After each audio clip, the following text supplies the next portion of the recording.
Something's happened to anime games recently where it feels like we've entered a new era of anime video games. And honestly, this might be the best time ever to be alive as an anime game fan. The number one complaint that I've seen on this channel ever since I started was, oh, another arena fighter. And I think we've reached a time where that's not really a concern anymore, because the last time we've seen this much diversity as we have right now in anime games was back on the PlayStation 2 era. The PlayStation 2 era of anime game was absolutely wild. For one, we had a lot more players holding different licenses, and since more companies were putting out games, that meant that more anime got a video game adaptation. You didn't even have to be a big hit. You didn't have to be a top 10 anime in the charts to get a video game. I mean, if more than 10 people were watching it, the license would probably get picked up. And because so many companies were giving it a go and making games was an easier and faster process than it is right now, we got a ton of wacky video game concepts. Now, a lot of them were bad, but goddamn, the variety was incredible. This game here was published by Marvelous. They make the Senran Kagura games right now, but back then, they made so many different anime games with smaller IP. One of the most recognizable might be Beck right here. Beck the video game. If you've ever watched Beck, you know that it's a music anime, so you would expect a rhythm game. And this is a rhythm game, but it's also a visual novel, so sometimes you're just wandering around, pressing buttons to the rhythm of the music. It's weird, but also really cool that it exists at all. Square Enix was also making a ton of anime games back then. They still make them. I mean, there's this Dragon Quest game coming out really soon. I actually really want to play this one. Comes out at the end of September. But they definitely don't make as many licensed anime games as they used to, because back in the day, they had the Full Metal Alchemist license. I think they still have it, and they haven't done anything with it for years, but back in the PlayStation 2 era, they didn't just put out a single Full Metal Alchemist game. They put out a whole trilogy of action RPGs for Full Metal Alchemist. All story-driven, single-player RPGs, and you just don't see a lot of those anymore. And of course, if you're talking PlayStation 2 era, you gotta talk Takara Tomy, which was one of the biggest competitors for Bandai at the time. They split the Naruto license with them, making the Clash of Ninja series on Nintendo consoles. But that wasn't all they made. They also had a Hitman Reborn game, which was nuts. You could choose a character and form teams to take into battle, and the customization was insane. You could change your attack patterns and basically design a different moveset with dozens of different options, and oh,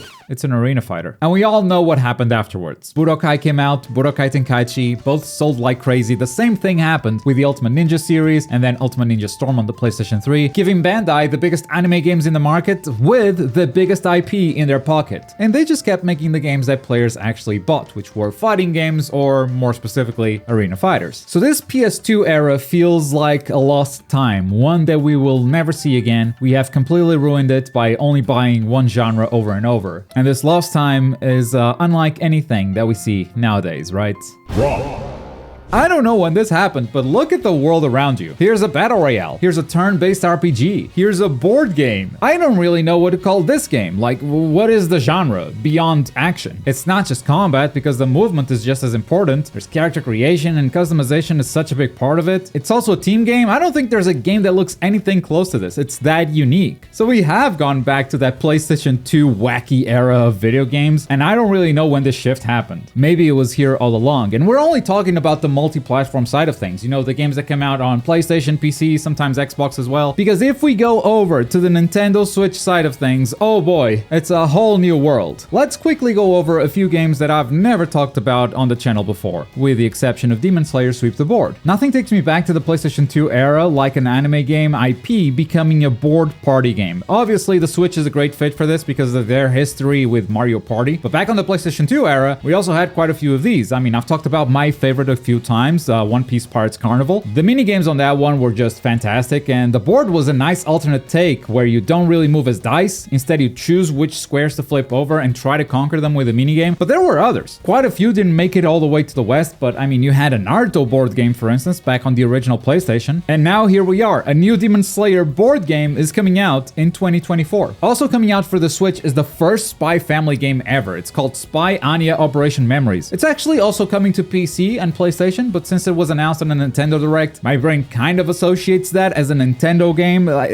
Smart marketing. Even though I'll probably play it on a PlayStation 5, I still think of that as a Nintendo Switch game. It looks adorable. An adorable slice of life game. I'm not even sure what you do. What is the gameplay like besides maybe this little poker minigame? I'll tell you what, it's definitely not an arena fighter. And we don't just have to look at the future when it comes to these unique Switch games. They've been doing this stuff for years. Doraemon Story of Seasons is a crazy collaboration between Doraemon, the little blue alien that has all sorts of magic gadgets, and Story of Seasons, which is a game series made by the original team behind Harvest Moon, one of the best life farming simulators of all time. They teamed up and made a Doraemon life farming sim, which, you know, had its problems, but it reviewed okay back in 2019, and you don't really hear fans asking for this kind of collaboration to happen again. And if you think that's something they should, then just wait until you see this next game. Shin-chan. Yup, the little kid known for showing his butt. That's what this character is known as in my country. My grandmother knows Shin-chan. She's not a fan because he's very rude. But look at this game. Look at it. Why is it so gorgeous? I feel like not enough people talked about this game when it came out last year. Granted, it could just be that my circle exists outside of this game genre, maybe. Because the game did sell well from what I've heard and reviewed pretty okay, so why are we still complaining about arena fighters? And personally, I think it's because even though we want other things, the things that get made are not exactly the concepts we had in mind. And since those concepts don't really interest us, the only thing that exists in our heads is arena fighters. Because the thing is, the concepts we'd like to see for these anime IP are too big. They are dream games. They are so far out there, it's almost impossible to see them realized. So we settle for arena fighters and get sick of them. I'm talking about the Naruto MMORPG, where you create a character, choose your starting village, learn jutsu from the academy, and graduate to Genin and Chunin through exams. The true Naruto dream game. I'm talking about the One Piece game, where you can gather a crew and go into the seas, exploring different islands, and who knows, maybe even find the One Piece itself. I'm talking about the Bleach hack and slash game with Devil May Cry inspired mechanics, where you can swap characters on the fly, switching between different styles, but always with Ichigo at the center of it all. I'm talking about the Dragon Ball game where, I don't actually know. What do people want out of a Dragon Ball game? Ah, right, an arena fighter.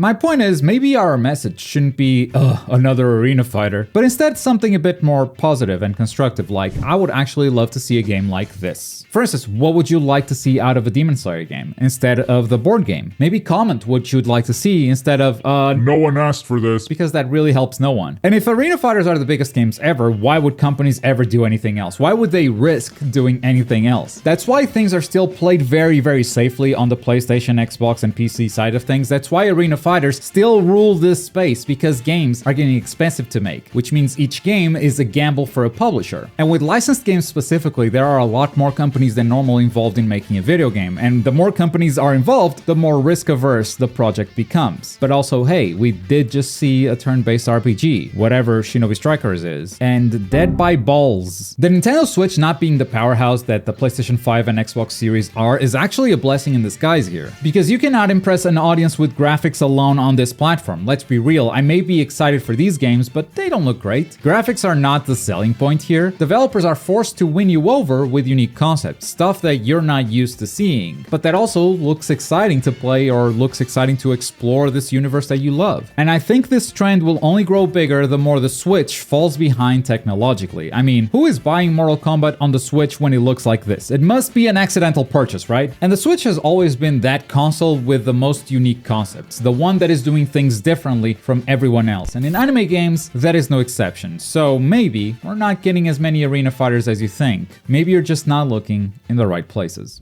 This whole video was inspired by a tweet from Anyplug Media. The more I looked into it, the more I saw that this is already happening in other consoles too, so it's not like the Switch is solely responsible for this, but that's where the idea was born, so thanks for that. I felt inspired. And regarding anime fighters, if anything, they deserve a lot more respect. That's the main topic that I talk about in this video right here, because anime fighters are just as capable of having competitive scenes and tournaments as fighting games are, and publishers should really start paying more attention. Thanks for watching. Bye.